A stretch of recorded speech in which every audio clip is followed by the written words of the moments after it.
저에게는 저를 20년 동안 괴롭혔던 지병이 하나 있습니다. 그것은 바로 겨울이 되면 기침이 계속 나서 설교하기가 너무 고통스러운 그런 지병이었습니다. 20년 동안 괴롭혔으니 얼마나 힘들었겠습니까? 겨울이 되면 기침이 나서 새벽 설교를 제가 하지 못하고 우리 부목사님들에게 석 달을 맡겼던 그런 지금까지 9년 동안의 일이었습니다. 20년 동안 얼마나 많은 약을 써봤겠습니까? 수많은 한방약을 썼고 민간요법까지 다 썼을 때 한 1천만 원가량을 모든 치료비로 나갔던 것 같습니다. 한때는 너무 힘들어서 하나님, 이걸 목회를 그만두라는 하나님의 사인이 아닙니까? 목사가 목을 써야 되는데 말만 하면 기침이 나오기 때문이죠. 근데 얼마 전에 저를 위해서, 저의 천식을 위해서 항상 중보 기도해 주었던 한 교인이 넉 달 전에 저한테 메시지가 왔습니다. 목사님, 제가 천식 목사님과 똑같은 증세가 있었는데 넉 달 동안 민간요법 하나를 썼더니 고쳤습니다. 목사님도 한번 해보십시오. 이렇게 저를 위해서 기도해 주는 성도가 메시지를 보내왔습니다. 근데 제 마음속에 해보고 싶은 마음이 있는 겁니다. 그분의 요법은 아주 간단했습니다. 공짜고 돈도 안 들어가요. 뭐냐면 아침에 제일 먼저 일어나서 따뜻한 물 4잔을 먹는 겁니다. 제가 보니까 여러분의 눈이 또 초롱초롱해지는 것 같아요. 하여튼 사람은 몸에 좋다는 거 들으면 아주 생기가 밝아지는 것 같아요. 근데 이걸 제가 넉 달 동안 했더니 제 모든 기침이 다 그쳤습니다. 근데 사실은 목사가 기도해서 고쳤다고 말해야 이게 은혜가 되는데 물 먹어서 고쳤다. 이러니 사실은 은혜가 안 되죠. 그런데 제 마음속에, 이 과정 속에 이런 감동이 있었습니다. 첫 번째는 저를 위해서 기도해 주는 분이 이 방법을 제시했다는 게 첫 번째 감사했고요. 두 번째는 제 몸의 가장 큰 문제가 물 부족이었던 겁니다. 우리 몸의 70% 이상을 차지하는 것이 물이었는데 저는 20년 동안 이걸 몰랐어요. 제가 봤더니 제 생활 습관 가운데 물을 정말로 안 먹고 있더라고요. 그 가장 기본적인 물을 채워줄 때 제 증세가 거의 호전되고 지금 나아가고 있습니다. 또한 그 가장 기본적이라고 말했던 것을 제가 넉 달을 해냈다는 사실이죠. 저는 이걸 보면서, 이런 과정을 보면서, 맞다, 우리 인생의 가장 중요한 것은 가까이 있고 쉽고 또한 아주 단순한 것이며 기본적인 것이라는 사실을 우리가 알게 됩니다. 오늘 말씀도 바로 이런 관점으로 바라보기를 원합니다. 사도 바울은 2차 전도여행 중에 고린도에 머물렀던 적이 있습니다. 1년 6개월 동안 고린도에 머물면서 수많은 복음 사역을 감당했습니다. 그렇게 돼서 고린도 교회가 설립되게 됩니다. 이 사도 바울이 고린도에서 1년 6개월 동안 복음을 전할 때 그의 심정과 느낌이 어땠는지, 그의 마음이 어땠는지 오늘 성경 3절은 이렇게 말합니다. 우리 3절을 다 같이 읽겠습니다. 내가 너희 가운데 거할 때 약하고 두려워하고 심히 떨어노라. 오늘 이 말씀을 보면 도대체 무엇이 사도 바울을 약하게 만들고 두렵게 만들고 떨게 만들었을까요? 여기는 세 가지 이유가 있었습니다. 첫 번째는 고린도 도시가 가지고 있는 이교도성 때문에 그렇습니다. 여러분이 알고 있는 고린도라고 하는 도시는 그리스의 발칸반도 끝자락에 있는 도시입니다. 해상 상업도시이죠. 이방 신전이 30개 이상이 포진해 있는 도시가 바로 고린도였던 겁니다. 이 고린도에는 얼마나 음탕했는지 그 사제들이 다 여자들을 고용해서 매운 매출을 했던 것이 바로 이방 신전이었습니다. 이 당시에 이 사람은 고린도 사람이다 라고 말하면 이 사람은 음탕한 사람이다, 이런 말과 동일시 여겼던 것이 고린도 도시의 특징이었습니다.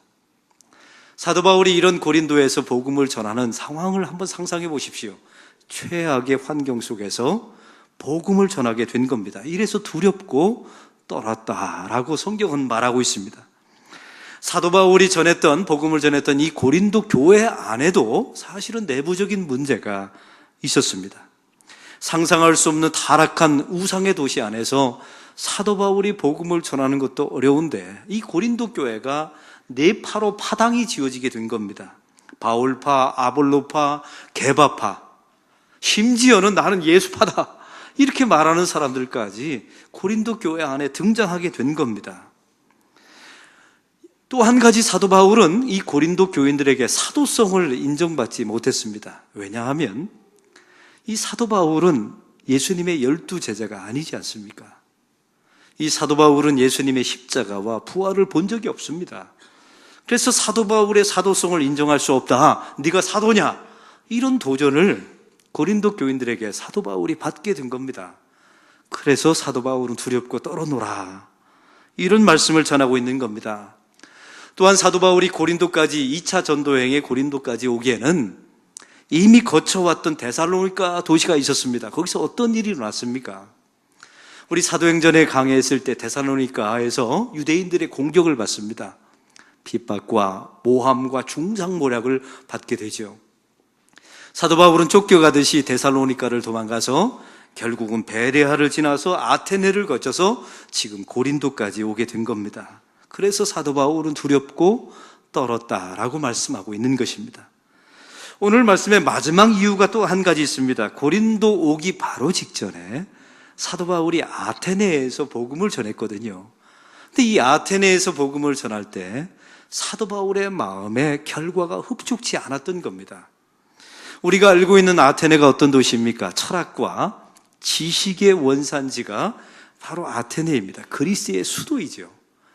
예수님 당시나 이 바울 당시에 전 세계를 지배하고 있었던 나라는 로마입니다. 그런데 그 로마의 정신, 그 로마의 문화, 그 로마의 종교를 지배하는 것은 그리스였어요. 그리스의 아테네였던 것입니다. 이런 도시 속에서 사도 바울이 복음을 전할 때 써먹었던 방식이 하나 있었습니다. 여러분 기억나십니까? 변론을 합니다. 그들과 논쟁을 하고 말싸움을 통해서 복음을 전했다는 거예요. 여기는 이유가 있습니다. 왜냐하면 사도 바울은 꿀릴 게 없었거든요. 가말리엘 문화의 속에서 공부를 했던 석학입니다. 유대인 중에 바리새인 중에 바리새인입니다. 그리고 그리스의 문화를 정통 문화, 정통 철학을 다 이미 섭렵한 사람이 사도 바울이었던 거예요. 그래서 사도 바울은 그들과 지식 대 지식으로 논쟁을 벌이고 복음을 그들에게 설득하려고 다가섰던 것입니다. 그런데 어떤 결과가 나타났습니까? 서로 기분만 나쁘게 된 거예요. 여러분 복음을 전할 때, 전도할 때 써먹었던 방식 기억나십니까? 말싸움 하듯이, 논쟁하듯이 그들에게 복음을 전하면 결국 결론은 기분만 나빠지는 거예요. 그리고 이 고린도 교회 안에, 이 아테네 안에 놀라운 일이 벌어졌는데 교회가 세워지지 않습니다. 사도 바울이 데살로니가에 가면 데살로니가 교회가 세워졌지요. 에베소에 가면 또 빌립보에 가면 에베소 교회, 빌립보 교회가 세워졌어요. 그런데 이상한 것은 아테네 도시 안에서는 교회 설립에 사도 바울이 실패하게 됩니다. 사도 바울이 이런 모든 과정을 겪어내면서 나에게 무슨 문제가 있었을까? 아마 깊이 고민했던 것 같습니다. 그래서 오늘 성경에 보니까 사도 바울이 그 원인을 발견해요. 아테네 전도에서 왜 자신의 복음 전파가 실패했는지를 원인을 찾아내게 됩니다. 그 말씀이 1절에 나와 있습니다. 우리 다 같이 1절을 읽겠습니다. 형제들아, 내가 너희에게 나아가 하나님의 증거를 전할 때 말과 지혜의 아름다운 것으로 아니하였나니. 아멘. 여러분, 사도 바울이 아테네에서 복음을 전할 때 말과 아름다운 지혜로 전했다는 것입니다. 세상의 지식을 동원합니다. 나의 철학적인 배경을 동원합니다. 그래서 그들과 더불어 변증합니다. 논쟁을 벌입니다. 말싸움을 벌였습니다. 설득하려 들었습니다. 복음을 설명했어요. 그런데 저들이 예수를 안 믿는 겁니다. 교회가 세워지지 않았습니다. 서로 기분만 나빴어요. 그리고 결국 아테네를 떠나버리고 맙니다. 여기는 바로 이유가 있었습니다. 복음은 지식이 아니었다는 사실을 사도 바울이 잊어버린 겁니다. 복음은 본래 능력이었던 것입니다. 복음은 능력이기 때문에 변론과 논쟁과 말싸움을 통해서 전달되는 것이 아니에요. 지식은 변론으로 증거되죠. 그러나 복음은 지식이 아니라 계시입니다. 하나님께서 드러내셔야만 우리가 알 수 있고 그 안에 성령께서 역사하셔야만 그 말씀을 받아들이고 이해할 수가 있는 것입니다. 엄밀하게 말하면 복음은 설득하고 설명하는 게 아니라 선포해야 합니다. 할렐루야. 왜냐하면 이건 지식이 아니라 계시이기 때문에 그렇습니다. 여러분, 우리가 교회 안에 많은 사역을 할 때마다 우리 교사들 특별히 조심하십시오. 하나님의 말씀을 자꾸만 설명하고 설득하려 들면 안 돼요. 우리가 가지고 있는 그 믿음 안에 확신을 더해서 그들에게 선포하게 될 때 그게 계시이기 때문에 그 아이들에게, 성도에게 전달될 줄로 믿습니다. 여러분은 자녀로 많이 키워보셨죠? 여러분은 자녀를 키울 때 지식으로 되던가요? 엄마가 말하면 엄마 그거 한번 네이버 창에 한번 검사해 볼게요. 애들이 이런 말을 해요. 우리가 알고 있는 지식으로 자녀를 키우는 시대는 이미 다 지나버렸습니다. 그렇다고 애들을 혼내면 바른 소리, 입 바른 소리 하면 애들이 바뀝니까? 변화되나요? 우리 집 보니까 변화가 안 돼요. 아이들이 항상 하는 말이 있습니다. 엄마가 하는 말은 다 옳은데 기분 나쁘게 말하는 은사가 있대요. 말은 다 옳아요. 말은 다 옳습니다. 지식적으로 맞아요. 그런데 기분이 나빠요. 그래서 자녀들이 변화되지 않는 것 아닙니까? 사랑하는 성도 여러분, 차라리 기도하고 있는 게 나아요. 우리가 자녀를 할 때 차라리 이건 하나님의 계시다, 성경에 이렇게 써있다, 이렇게 말하는 것이 차라리 낫습니다. 제가 저희 두 아이가 어렸을 때 일입니다. 큰아이가, 둘째 아이가 마음에 들지 않았나 봅니다. 그래서 꿀밤을 확 먹이고 있는 걸 제가 옥상에서 봤어요. 마침 제가 옥상에서 이렇게 책을 읽다가 그걸 본 거예요. 한 15년 전에 말이죠. 근데 두 아이가 이제 집에 들어왔습니다. 둘째 아이는 시무룩해서, 왜? 쥐어 터졌거든요. 들어왔는데 제가 첫째 아이한테 그랬습니다. 너 왜 동생 때렸냐? 했더니 그걸 어떻게 아빠가 아세요? 첫째가 그러더라고요.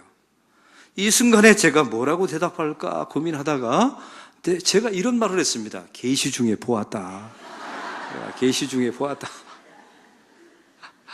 사실은 거짓말이죠. 옥상에서 본 건데 내가 너 그럴 줄 알았다, 너 그러면 안 된다, 이렇게 말한다고 해서 애가 교체해질 게 아니거든요. 그냥 제가 하얀 거짓말을 했습니다. 계시 중에 보았다. 사랑하는 성도 여러분, 자녀에게 말할 때 성경에 이렇게 써있다, 하나님이 이렇게 말씀하셨다, 이게 훨씬 더 권위가 있습니다. 그래야 자녀들이 변화되는 거예요. 사도 바울은 말과 지혜의 아름다운 것으로 복음을 전해봤습니다. 그런데 안 되는 걸 어떻게 합니까? 왜 안 됐을까요? 이 말과 세상의 아름다운 지혜, 사실은 세상의 지식을 보면 아름다워 보이죠. 근사해 보이고 훌륭해 보입니다. 근데 그런 세상의 지혜와 우리의 말을 동원하는 사람들의 공통점이 있습니다. 그것은 바로 자기 자신의 지식을 과시하려는 속성이 있어요. 내가 얼마나 대단한 사람인지, 내가 얼마나 똑똑한지 그걸 과시하는 사람이 대부분 논쟁합니다. 변론하죠. 그리고 상대방을 설득하려 듭니다. 또한 이런 사람들의 특징은요, 항상 자기 자신을 의지합니다. 자기의 지식을 의지하고 자기의 경험을 의지하죠. 그러니 이런 사람들은 두 가지 없는 게 있어요. 첫째는 기도를 안 합니다. 그리고 두 번째, 다른 사람과 협력을 할 줄 몰라요. 그러나 하나님의 말씀, 은혜를 아는 사람은 자기 안에 확신이 있죠. 그 확신을 가지고 선포하게 될 때 하나님께서 역사하신다는 것을 보게 될 줄로 믿습니다. 이와 같은 아테네에서 실패 과정, 만족하지 못한 과정을 사도 바울이 겪은 거예요. 이때 사도 바울이 그러면 다시 회복하는 방법이 있었습니다. 그것은 바로 기본으로 돌아가는 거였습니다. 오늘 말씀에 어떤 기본으로 사도 바울이 돌아갔는지 2절의 말씀에 나와 있습니다. 다 같이 읽겠습니다. 내가 너희 중에서 예수 그리스도와 그가 십자가에 못 박히신 것 외에는 아무것도 알지 아니하기로 작정하였음이라. 아멘. 사랑하는 성도 여러분, 사도 바울이 이 고린도 교회에서 한 가지 무시받은 게 있었어요. 복음을 전할 때마다 사도 바울은 이제 아테네에서 당했거든요. 말과 아름다운 지식, 철학, 세상의 문화를 가지고 복음을 전했는데 안 되는 거예요. 그래서 사도 바울은 이 고린도 교회에 와서, 고린도 지역에 와서 이제는 예수 그리스도와 십자가 외에는 내가 선포하지 않기로 작정하여 놓으라라고 다짐합니다. 그리고 놀라운 것은 십자가만 전합니다. 이 고린도 사람들이 사도 바울을 무시해버려요. 저건 십자가밖에 모르나, 말만 하면 십자가, 설교만 하면 십자가. 이렇게 무시를 당할 정도로 사도 바울이 십자가를 전하게 됩니다. 사랑하는 성도 여러분, 사도 바울이 자기의 아테네에서 만족하지 못한 결과, 자기 인생의 복음의 실패를 맛봤을 때 그가 돌아갔던 기본은 예수 그리스도와 십자가였던 것입니다. 우리 인생도 마찬가지입니다. 성도가 사역을 하고 전도도 하고 직장 생활도 하고 우리 교회는 건축 중에도 있습니다. 여러분, 이런 걸 할 때 도대체 여러분은 어떻게 그런 일을 감당하십니까? 일을 한번 잘해보자, 세련되게 해보자, 또 교회 건축을 하면 좋은 자재를 써다가 좋은 건물을 한번 만들어보자. 이건 교회의 기초가 아닙니다. 이건 성도의 기초가 아니에요. 성도의 기본은 우리의 삶을 통해서 예수 그리스도를 드러내는 것입니다. 내 삶을 통하여 예수님이 얼마나 좋은 분인지를 드러내는 것입니다. 여러분, 저의 설교도 마찬가지예요. 제 설교가 여러분에게 정말 보람있고 여러분에게 능력 있는 설교가 되려면 제 설교 안에 드러난 예수님이 여러분의 마음속에 참 좋다, 저 담임 목사가 선포하는 저 성경 속에 있는 예수가 정말 좋다, 이런 감동, 이런 느낌, 이런 감정이 있어야 제 설교가 성공한 것입니다. 사랑하는 성도 여러분, 우리의 직장과 여러분의 가정도 마찬가지예요. 여러분, 가정 안에서 남편이 돈을 좀 못 벌어와서 문제가 생긴 게 아닙니다. 그 안에 내면에 깊이 들어가 보세요. 50년대, 60년대, 70년대 우리 가난해도 다 행복하게 살았어요. 우리 안에 가장 중요한 결핍이 하나 있는데 그것은 바로 남편과 아내와 자녀와 우리 가족들 안에 예수 그리스도를 드러내지 않는 겁니다. 예수님이시라면 어떻게 말했을까? 이런 생각하지 않고 말해버리는 거예요. 예수님이시라면 이때 뭐라고 행동하셨을까? 이런 고민과 이런 생각들을 우리 안에 있어야 합니다. 제가 아는 한 교인이 식당을 개업했습니다. 그래서 제가 찾아가서 개업 예배를 드리면서 물어봤어요. 집사님의 꿈이 뭡니까? 했더니요, 돈 많이 버는 겁니다. 이 말을 안 하더라고요. 그 꿈이 기가 막힌 꿈을 말해줬어요. 목사님, 제가 식당을 개업하고 이제 밥을 짓고 음식을 만들고 반찬을 만들 텐데 예수님께 드려도, 예수님께 내가 지은 밥을 드려도, 내가 지은 반찬을 드려도, 내가 만든 이 메인 요리를 드려도 부끄럽지 않은 그런 음식을 만들어내고 싶습니다. 기가 막힙니다. 자기 음식에 예수님을 개입시켜요. 자기 반찬에 예수님을 개입시킵니다. 이게 성도가 찾아가야 되는 기본기예요. 여러분의 가정도 사업도 여러분의 직장도 마찬가지입니다. 길을 잃고 길을 잃어버린 성도들이 있습니까? 바로 이 기본기로 돌아가야 합니다. 예수님을 드러내십시오. 예수님을 알리십시오. 예수님이라면 어떻게 하셨을까 생각해 보십시오. 그럴 때 여러분의 가정과 교회가 온전하게 될 줄로 믿습니다. 우리 교회 건축 과정도 마찬가지입니다. 잘 짓는 것 중요하죠. 더 중요한 게 있어요. 여러분, 구약에 나와 있지요. 성전의 모퉁이 돌을 예수 그리스도라고 말씀하고 있어요. 교회의 머리가 예수님이라고 말씀하고 있습니다. 그래서 우리는 교회를 지을 때마다 예수님이, 그 머릿돌 대신 예수님이 얼마나 잘 드러날까? 우리가 교회를 지을 때마다 그 교회의 머리 대신 예수님이 얼마나 잘 드러날까? 이걸 고민하면서 지어야 교회가 교회답게 지어질 줄로 믿습니다. 가정이 가정답게 지어질 줄로 믿습니다. 자기 자신과 말과 세상의 지혜를 동원하는 사람들은 자기를 증거합니다. 자기를 드러냅니다. 교만합니다. 겸손하지 않지요. 이런 사람은 다른 사람을 정죄합니다. 그러니 가정이 깨지는 거예요. 또한 오늘 성경에 보니까 두 번째 기본이 나와 있습니다. 십자가입니다. 한번 따라해 봅시다. 십자가 밑에서 십자가를 바라보며, 이 두 가지 단어를 잊지 마셔야 합니다. 사도 바울이 복음을 전할 때마다 항상 십자가만 말했습니다. 그 안에는 십자가 밑에서 내가 얼마나 죄인임을 깨닫는 거예요. 내가 얼마나 하나님 앞에 부패한지, 나의 본성이 얼마나 악한지, 내 안에 선한 것이 얼마나 없는지, 나는 전적으로 하나님 앞에 얼마나 타락한 존재인지를 날마다 깨닫게 되는 겁니다. 십자가 밑에서. 이게 사도 바울의 기본기였어요.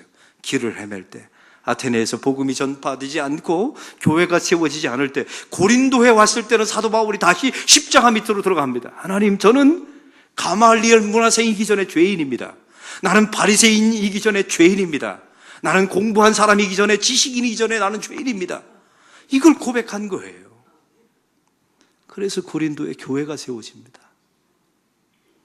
제가 지난주에 우리 노회 임원이기 때문에 태국에 일주일 동안 임원 수련회가 있었습니다. 선교지도 방문하고 우리 임원들과 함께 교제하는 시간이었습니다.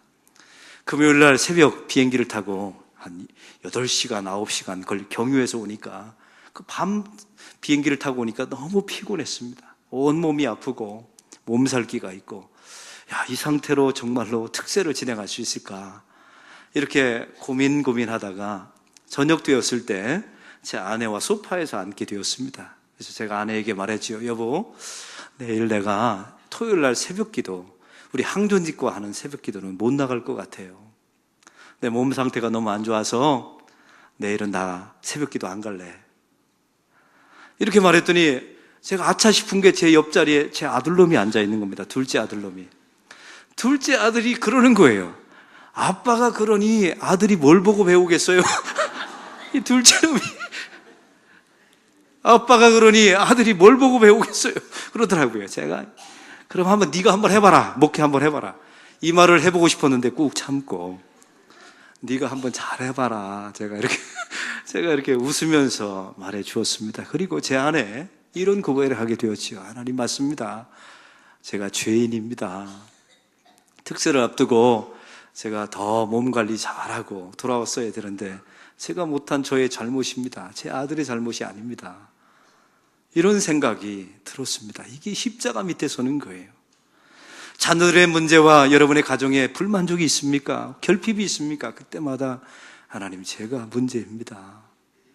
제가 하나님 앞에 바로 서지 못했기 때문입니다. 이 한마디 하면 그 가정은 삽니다. 이게 바로 십자가 밑에서의 능력이에요. 또한 십자가를 바라보는 것입니다. 그것은 바로 내가 누리며 사는 이 모든 구원과 나의 가정과 나의 교회와 나의 직분, 이 모든 것은 하나님의 은혜임을 잊지 않는 것입니다. 그래서 십자가를 날마다 바라보면서 하나님의 은혜를 잊지 않는 것, 그것이 바로 기본입니다. 성도는 그 기본의 자리로 날마다 돌아가셔야 합니다. 오늘 예수 그리스도와 십자가로 돌아간 사도 바울에게 어떤 능력이 나타납니까? 오늘 성경 4절은 이렇게 말합니다. 다 같이 읽겠습니다. 내 말과 내 전도함이 설득력 있는 지혜의 말로 하지 아니하고 다만 성령의 나타나심과 능력으로 하여. 아멘. 여기서 두 가지, 십자가와 예수님에게 돌아가는 이 기본기가 갖춰진 사람에게는 두 가지가 나타납니다. 첫 번째는 성령의 나타나심이 있습니다. 이 성령의 나타나심이라는 말의 의미는 이렇습니다. 이것은 헬라적인 문화의 습성인데, 이제는 나의 힘으로 하는 것이 아니라 내가 예수님에게 돌아가면 나의 삶 속에 예수님을 드러날까? 또 십자가를 밑에서 내가 얼마나 죄인인가? 십자가를 바라보면서 이 모든 것이 하나님의 은혜입니다 고백하는 사람에게는 그제서야 성령께서 일하신다는 것입니다. 여러분 속에 지금까지는 나의 지식과 나의 철학과 나의 능력으로 살아왔지요. 그 한계를 왜 모르십니까? 그러니 좌충우돌하고 문제가 계속 생기고, 왜? 그 안에 나를 드러내고 나를 과시하고 싶은 자기 숭배주의적인 요소가 있거든요. 그러니 문제가 점점 커지죠. 그런데 내가 죄인이고 하나님의 은혜임을 알고 예수님이시라면 어떻게 할까? 이렇게 고민하는 순간에 실은 내 안에 계신 성령께서 일하십니다. 내 안에 계신 성령께서 내가 못할 일을 감당케 하십니다.